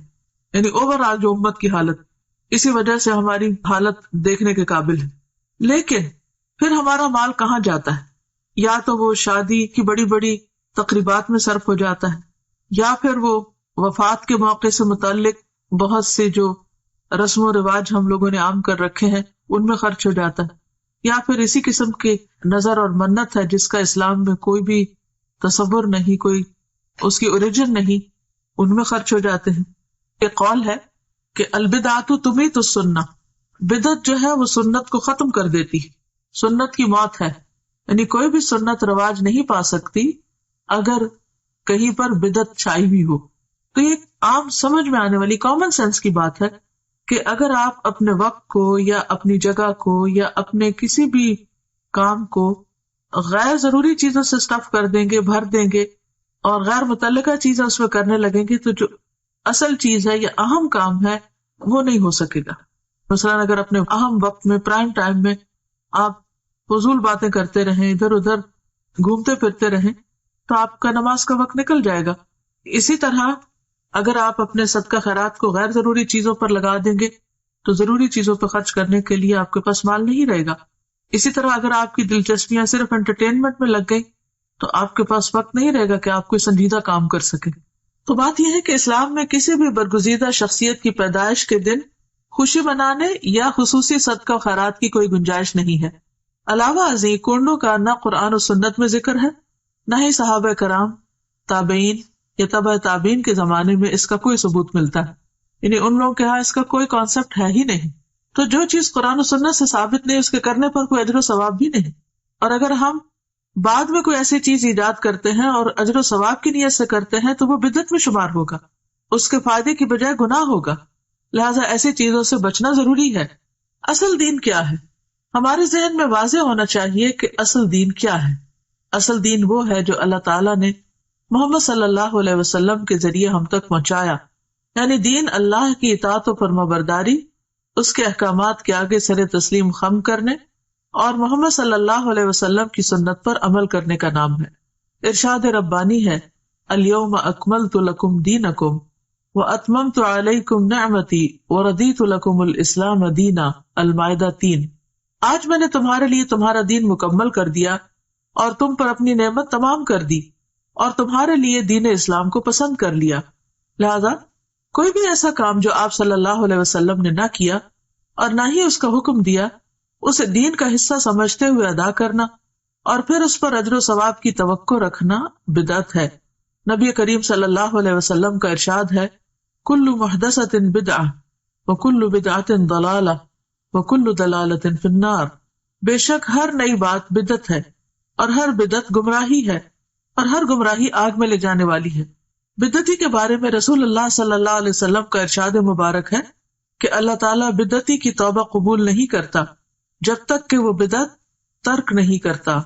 یہ صحیح حدیث ہے ترغیب و ترہیب کی.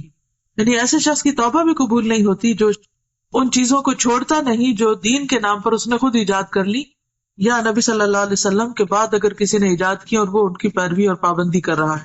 آپ صلی اللہ علیہ وسلم نے فرمایا، میں اپنے حوض پر تم سے پہلے موجود ہوں گا اور تم میں سے کچھ لوگ میرے سامنے لائے جائیں گے، پھر انہیں میرے سامنے سے ہٹا دیا جائے گا تو میں کہوں گا کہ اے میرے رب، یہ میرے ساتھی ہیں. لیکن مجھ سے کہا جائے گا کہ آپ نہیں جانتے انہوں نے آپ کے بعد کیا کیا نئی چیزیں ایجاد کر لی تھی. یہ صحیح بخاری کی روایت ہے. تو اس سے آپ اندازہ لگائیں کہ اگر کوئی شخص دین میں نئے طریقے ایجاد کرتا ہے اور ان کی پابندی کرتا ہے اور ان کو فرض کے درجے پر لے آتا ہے تو قیامت کے دن ایسے شخص کو نبی صلی اللہ علیہ وسلم کے حوض سے پانی نصیب نہ ہوگا اور آپ اس شخص سے خفا ہوں گے کیونکہ اس نے دین کو اپنے ہاتھ میں لے لیا. لہٰذا ایسے تمام طریقوں اور کاموں سے بچنے کی ضرورت ہے جو دین کے نام پر آپ کے بعد ایجاد کر لیے گئے ہوں، کیونکہ آپ صلی اللہ علیہ وسلم نے فرمایا من احدث فی امرنا ھذا ما لیس منہ فہو رد، صحیح بخاری۔ جس نے ہمارے اس دین میں کوئی ایسی چیز ایجاد کی جو اس میں سے نہ ہو تو وہ مردود ہے، یعنی ریجیکٹڈ ہے، قابل قبول نہیں۔ اسی طرح یہ ہے کہ بعض لوگ 27 رجب کی شب کو عبادت کا اہتمام کرتے ہیں، تو اس کے بارے میں دین کا حکم کیا ہے؟ دیگر بدعات کے علاوہ 27 رجب کو رات جاگ کر عبادت کرنے اور دن کو روزہ رکھنے کو بھی بہت اہمیت دی جاتی ہے، اور اس کی نسبت واقعہ معراج سے کی جاتی ہے۔ حالانکہ نبی کریم صلی اللہ علیہ وسلم نے اپنی حیات مبارکہ میں واقعہ معراج کے بعد اس رات کسی خصوصی عبادت کا نہ تو اہتمام کیا اور نہ ہی نبی کریم صلی اللہ علیہ وسلم کا کوئی قول یا عمل 27 رجب کی شب خصوصی عبادت کے بارے میں ہے، یعنی یہ سب کچھ سیلف کریٹڈ، نہ تو آپ نے ایسی کوئی عبادت کی اس رات، نہ صحابہ نے روزہ رکھا، اور نہ ہی آپ نے کوئی ایسا حکم دیا۔ آپ کے جانثار صحابہ کرام یا ازواج مطہرات میں سے بھی کسی نے اس کا اہتمام نہیں کیا، لہٰذا ایسے تمام طریقوں اور کاموں سے بچنے کی ضرورت ہے جو دین کے نام پر نبی کریم صلی اللہ علیہ وسلم کے بعد ایجاد کر لیے گئے ہوں، یعنی اپنی طرف سے کسی چیز کی پابندی نہ اپنے اوپر اس طرح فرض کے درجے میں کرنی چاہیے اور نہ ہی کسی اور کو اس کا پابند کرنا چاہیے۔ واقعہ معراج کے ظہور کی حقیقت اپنی جگہ مسلم ہے، یعنی یہ واقعہ تو پیش آیا ہے، مگر یہ بھی ایک حقیقت ہے کہ اس کے رونما ہونے کی تاریخ کے بارے میں کم و بیش 36 مختلف اقوال ملتے ہیں، 36 ڈفرنٹ ورژنز ہیں۔ بعض کے مطابق یہ واقعہ ربیع الاول میں ہوا، بعض نے رمضان، بعض نے ہجرت سے چند سال بعد، اور بعض نے چند ماہ قبل کہا۔ اس کی حتمی تاریخ کسی صحیح حدیث سے یقینی طور پر ثابت نہیں کہ واقعی یہ 27 رجب کو ہی ہوا ہوگا، تاہم یہ بات تسلیم شدہ ہے کہ نبی کریم صلی اللہ علیہ وسلم کو مکی زندگی کے آخری حصے میں یہ خاص مشاہدہ کرایا گیا جس میں ہمارے لیے سیکھنے اور عمل کرنے کے بہت سے پہلو ہیں۔ قرآن پاک میں اللہ تعالیٰ نے فرمایا ہے سبحان الذی اسری بعبدہ لیلا من المسجد الحرام الی المسجد الاقصی الذی بارکنا حولہ لنریہ من آیاتنا انہ هو السمیع البصیر، سورۃ بنی اسرائیل آیت نمبر 1۔ پاک ہے وہ ذات جو اپنے بندے کو ایک رات میں مسجد الحرام سے مسجد اقصی تک لے گیا جس کے آس پاس ہم نے برکت رکھی ہے، یعنی اس علاقے میں اللہ نے برکتیں نازل کی ہیں تاکہ ہم اسے اپنی بعض نشانیاں دکھائیں، یقیناً وہ خوب سننے والا اور خوب دیکھنے والا ہے۔ اس آیت میں جس واقعے کی طرف اشارہ ہے وہ اسراء کے نام سے مشہور ہے۔ اسراء کے لفظی معنی ہے رات کو سفر کرنا، رات کو چلنا۔ یہ وہی سفر ہے جس میں نبی کریم صلی اللہ علیہ وسلم کو جسم اور روح سمیت مسجد الحرام یعنی مکہ سے مسجد اقصی فلسطین تک معجزاتی طور پر لے جایا گیا، یعنی براق پر۔ فرشتوں کی ہمنشینی کا یہ سفر اس زمانے کے حالات، اسباب سفر اور فاصلے کی طوالت کی وجہ سے انسانی عقل اور سمجھ سے بالاتر ہے، یعنی انسان نہیں سمجھ سکتا کہ ایک رات میں آپ اتنی تیزی سے وہ سفر کیسے کیے اور کس طرح آپ واپس بھی آ گئے۔ لیکن جیسا کہ اس آیت میں واضح کیا گیا ہے کہ پاک ہے وہ ذات یعنی اللہ جو اپنے بندے کو لے گیا، یعنی اللہ تعالیٰ کے لیے کچھ بھی مشکل نہیں۔ جن چیزوں کو ہم ناممکن سمجھتے ہیں وہ اللہ کے ہاں ناممکن نہیں۔ تو جس ذات میں کمال قدرت ہو وہ سب کچھ کر سکتا ہے۔ اس حیرت انگیز اور ایمان افروز سفر کی تفاصیل بخاری اور مسلم سمیت احادیث کی دیگر کتب میں موجود ہیں۔ تو اب ہم اس کے بارے میں پڑھیں گے کہ یہ واقعہ کیسے رونما ہوا۔ بعض روایات کے مطابق 27 رجب کی شب کو نبی صلی اللہ علیہ وسلم معراج پر تشریف لے گئے۔ اگرچہ اس کے بارے میں اختلاف ہے لیکن پھر بھی عام طور پر غالب گمان یہی ہے کہ آپ اسی شب کو تشریف لے گئے تھے۔ تو آئیے تھوڑا سا اس بارے میں دیکھ لیتے ہیں کہ آپ نے اللہ سبحانہ وتعالیٰ کی کون کون سی نشانیاں دیکھی، کیا کیا چیزیں مشاہدہ فرمائیں اور ان میں ہمارے لیے کیا سبق ہے۔ آغاز سفر اور شق صدر۔ شق کہتے ہیں پھاڑنے کو اور صدر کہتے ہیں سینے کو، اور شق صدر کا معنی ہے سینے کو کھولنا۔ اس کی تفصیل آگے ملے گی، ابھی اتنا ہی کافی۔ انس بن مالک رضی اللہ عنہ سے مروی ہے کہ معراج کی رات جب بیت اللہ سے نبی کریم صلی اللہ علیہ وسلم کو لے جایا گیا تو وحی آنے سے قبل آپ کے پاس 3 فرشتے آئے۔ اس وقت آپ مسجد الحرام میں سو رہے تھے۔ ان میں سے ایک نے پوچھا وہ کون ہے، یعنی آپ کی طرف اشارہ کر کے۔ دوسرے نے جواب دیا وہ ان میں سب سے بہتر ہیں۔ تیسرے نے کہا ان میں جو سب سے بہتر ہے انہیں لے لو۔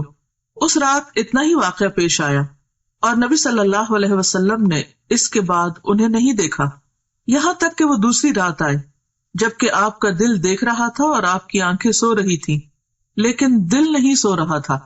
تمام انبیاء کی نیند ایسی ہی ہوتی ہے، انہوں نے آپ سے کوئی بات نہ کی یہاں تک کہ آپ کو اٹھا کر چاہے زمزم کے پاس لٹایا، چاہ کہتے کنویں کو، یعنی زمزم کے کنویں کے پاس۔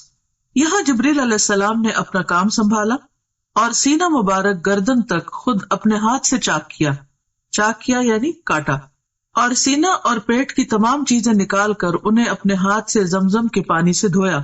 جب خوب دھو چکے تو آپ کے پاس سونے کا ایک تشت لایا گیا، تشت پلیٹ کو کہتے ہیں جیسے ٹرے وغیرہ، اس میں سونے کا ایک بڑا پیالہ تھا جو حکمت اور ایمان سے پر تھا یعنی بھرا ہوا تھا۔ اس سے آپ کے سینے اور گلے کی رگوں کو پر کر دیا یعنی بھر دیا، وہ حکمت اور ایمان انڈیل دیا سینے اور گلے کی رگوں کو۔